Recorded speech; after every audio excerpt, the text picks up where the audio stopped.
Tem gente que, às vezes, manda até os exames para o WhatsApp e pede para o médico avaliar, né? Então, isso não é legal, não é correto. Você não tem o registro dessa informação, você não avaliou o paciente, né? Então, com a telemedicina, você pode fazer uma anamnese, verificar a necessidade ou não do exame físico presencial e pode fazer, às vezes, solicitação de exames que você julgue necessário.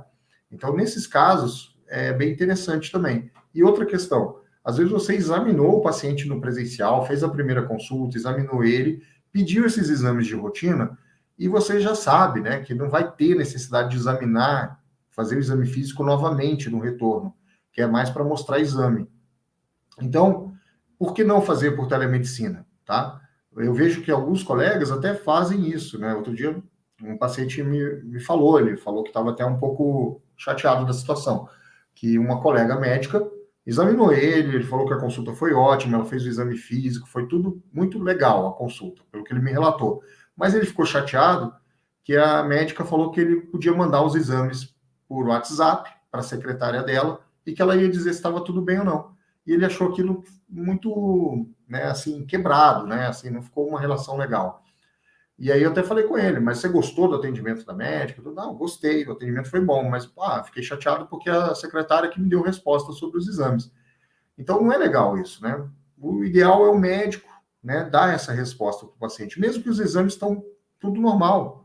É melhor, o médico explica, ó, essa situação aqui está normal, tá ok, e vai definir com o paciente também a questão dos próximos exames que ele vai fazer de rotina, né? O tempo, o prazo, 6 meses, 1 ano, né? Quando é que ele vai ter que fazer esses exames novamente.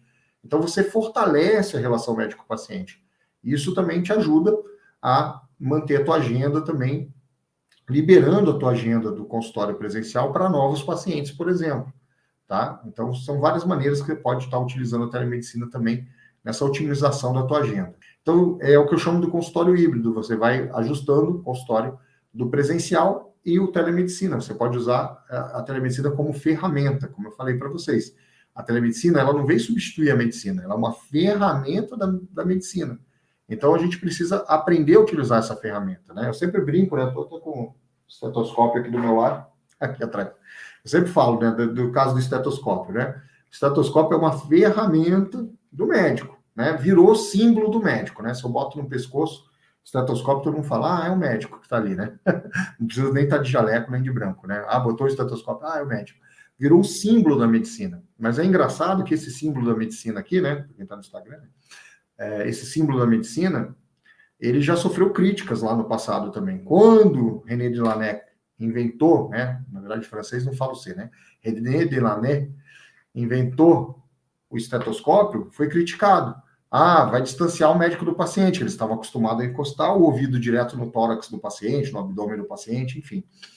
E quando foi inventado o estetoscópio, recebeu esse tipo de crítica.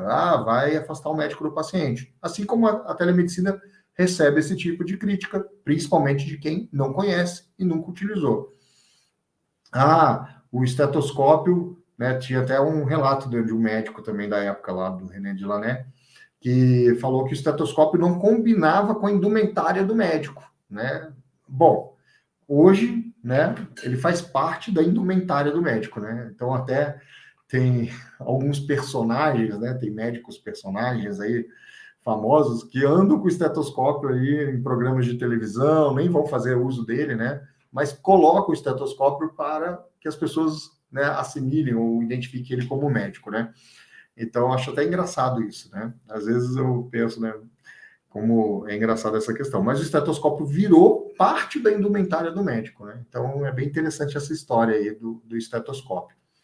Então, a tecnologia, ela vem para trazer facilidades. E as pessoas, às vezes, brigam inicialmente com a tecnologia, mas por questão até de desconhecimento. Desconhecimento gera preconceito, gera medo, né? Então, a gente precisa conhecer, aprender a utilizar essa ferramenta para diminuir as nossas objeções. Então, eu tenho essa questão, né? Que eu acho que a telemedicina, ela é uma ferramenta que, quando bem utilizada, você vai propiciar uma maior adesão, né, da relação médico-paciente, você vai poder acompanhar o paciente ao longo do tempo e ele aderir às mudanças do estilo de vida, a questão dos medicamentos que ele precisa utilizar, principalmente os pacientes crônicos, né?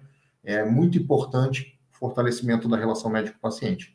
E aquilo que eu falei para vocês também, imagina um paciente acamado, toda vez que ele precisa de uma orientação, de uma avaliação médica, a família tem que tirar ele lá do local e levar até o consultório do médico, tá?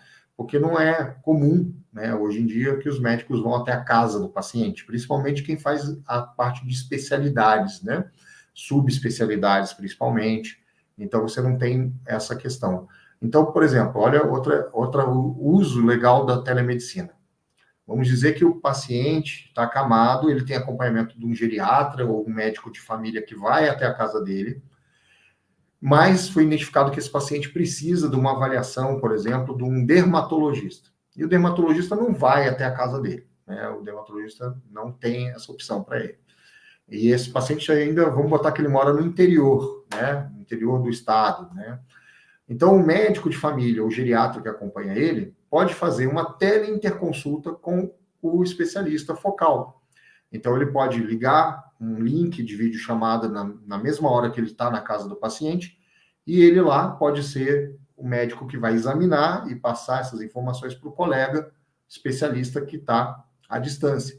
Isso é uma teleinterconsulta, é uma modalidade que pode ajudar muito, né, os pacientes que não têm como se deslocar grandes distâncias para fazer uma consulta com um especialista focal, por exemplo, tá? Então, a gente tem várias possibilidades do uso da telemedicina que podem ajudar e beneficiar muito os pacientes. Outra área muito interessante também é a própria endocrinologia, que é uma área que frequentemente tem pacientes crônicos que precisam fazer exames para monitoramento e ajuste de medicação. E a telemedicina pode ser muito útil nesses casos para fazer um telemonitoramento desses pacientes. E existe já estudos que mostraram que pacientes acompanhados por telemonitoramento, por exemplo, diabéticos, tiveram uma melhora dos índices, né, de glicemia, de hemoglobina glicada, melhores do que um grupo controle que não tinha acompanhamento de telemonitoramento. Então, isso foi bem interessante, já é um estudo brasileiro, que foi feito em Belo Horizonte. Tá? Então, a endocrinologia, por exemplo, é uma área muito boa, propensa para o uso da telemedicina.